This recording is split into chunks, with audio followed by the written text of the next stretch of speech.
What is going on, my broskiis? My name is Toadski, back again, here to bring you guys yet another One Piece Treasure Cruise video, and we're looking now at Revolutionary Army number 2. Going to be using Borsalino as our main captain once again. We did upload a video previously up against the Heavenly Demon Guard Challenge number 2. If you guys want to check it out, highly advise going ahead and doing so.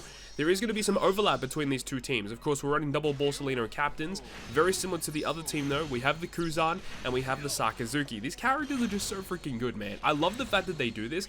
Honestly, I want to see them do this more often. Release a new crazy character that doesn't have much support, you know, give some representation to some cool characters or a cool character tag, and then go back and give some older characters a well-deserved limit break expansion and level limit break, and make them actually worth using. This is the perfect way to do it. I feel like the release of Borsalino here with those buffs of those Navy characters is just, it's just perfect. I love the way that they've done it. These characters are amazing. There was someone in the subreddit Discord earlier today that's saying that I was overhyping how good these Navy characters are. Bro, I don't know what to say to you. I just think you got rocks in your head. These characters are insane. They're literally legend worthy, man. And look, yes, they work really well with Borsalino, and of course they're not going to work really well outside of non-Navy teams. But whenever they release new Navy characters, like, these characters are just going to support that character immensely. So the more and more support we get for these characters, the better and better this is going to be. So I just think this is a fantastic start to character tags, specifically for the Navy. So anyways, talking more about Borsalino, this piece of content actually did take me a couple of tries to get right, mainly because I really wanted to use the Corazon on the team, and in order to get him ready to go, because I needed to use him on stage 3 here against Hack, but I also needed him on a later stage up against Bello Betty, and because of the cooldown scenario with Corazon, because his cooldown is so high, I think we had to do a little bit of stalling. So we do a little bit of stall against Sabo and Koala, and then eventually, because Borsalino has that absolutely cool effect in the special to give 6 turns of cooldown to the middle row, it does allow us to charge back Corazon much quicker than we would naturally get. Another really cool thing about these Navy characters is the Sakazuki. Now, I was looking for a really good character that was going to single-handedly kind of deal with the Morlae stage. Now, unfortunately for me, I did not have a quick unit on this team, so I had to activate one of the EX supers of Borsalino to get an orb boost. But the thing is that the effect of Akainu, he removes increased defense, he removes damage threshold, and he also gives you the ignited conditional boost, and then he inflicts the ignite on the enemy. And because ignite, with the way that it works, you can technically use it to get around enemy resilience buffs. And because the Morlae has a 2-turn cooldown, we don't have to worry about him activating any damage dealing effects on us. So, like, almost solo, Sakazuki deals with the Morlae stage completely. Morlae stage is probably the most annoying stage in this content, because he has really annoying defensive effects, and he does have a little bit more HP than some of the other mini bosses that you deal with in this content. So Akainu basically single-handedly dealing with that is so powerful. And then the Kuzan, man. Kuzan working so well, of course. Remember, because we have the 4 Navy characters on our team, when we activate the special of all of our characters, the effects that would normally only activate for certain classes or certain colors actually activate for everyone. So Kuzan will give everyone tandem slots, lock them, as well as give us an attack boost for all characters, and also give the increased damage taken. And then even if you weren't using Borsalino and you needed to deal with special bind, Kuzan deals with special bind as well. It's so freaking cool, man.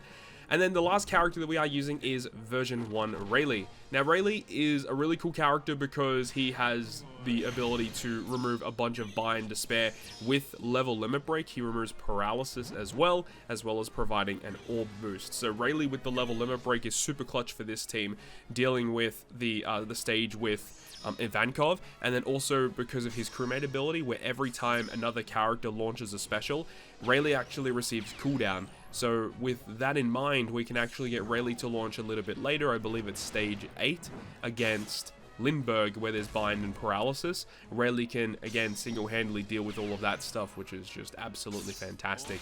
This is the stage with the Morlae that I was talking about a little bit earlier. Typically, you need to use, like, the multiple specials and really annoying abilities to get around it, but because he has the 2-turn cooldown, and then we have a Akainu special active, just by doing our damage here, the ignite effect that we inflicted will allow us to kill Morlae through that resilience, making it a very easy stage. Now, you do see here that After the preemptive attack, Corazon will be on a 6-turn cooldown, which is exactly where I wanted it to be, because now we can activate a Borsalino, a Kizaru special, and that will allow Corazon to be ready. We can launch him again, full board of matching slots, and we can remove the paralysis and the attack down. So actually works pretty goddamn well. It was all according to plan. And then from that point onwards, things get a little bit easy. We do have to do a little bit more store once again, because we don't have enough space on the team for utility against Karasu. So Karasu has that despair as well as the enemy's damage threshold. Pretty annoying stuff to deal with, but we have enough HP to tank it, and then once the despair and the damage threshold has expired, we can just kill pretty naturally with our special abilities, which is cool. So we can use the EX Super to get an orb boost, and then we're pretty much good to go. The final stage, we really don't need a lot of damage because the enemy does not have that much HP, and we could probably just kill just with a Kuzan special, but we end up using a secondary Kizaru special, which is fine. Ends up doing a lot of damage against the enemy, so that works out quite well. But overall, had a lot of fun using Borsalino thus far. I definitely think we still need a couple more support characters, not specifically support like rare recruits or anything like that, but like characters that buff the Navy tag. We need more and more characters like this in the future. My theory is that potentially in part 2 or part 3 of the upcoming 11th anniversary celebration, we may receive like new rare recruits or other characters that are going to have some kind of either Navy or Navy adjacent support that is actually going to help out Borsalino a lot. That's my assumption, but we'll have to wait and see exactly what they have in store for us. Hopefully you enjoyed the video. If you guys have had a chance to use Borsalino, I'd love to hear your thoughts and opinions about it down below in the comment section. Really hope you guys enjoyed. If you did, make sure to go ahead and leave a like, and if you want to stay up to date with all the content I post, including more One Piece Treasure Cruise content, make sure to hit the subscribe button down below. On that, guys, I'll see you guys within the next video.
OPTC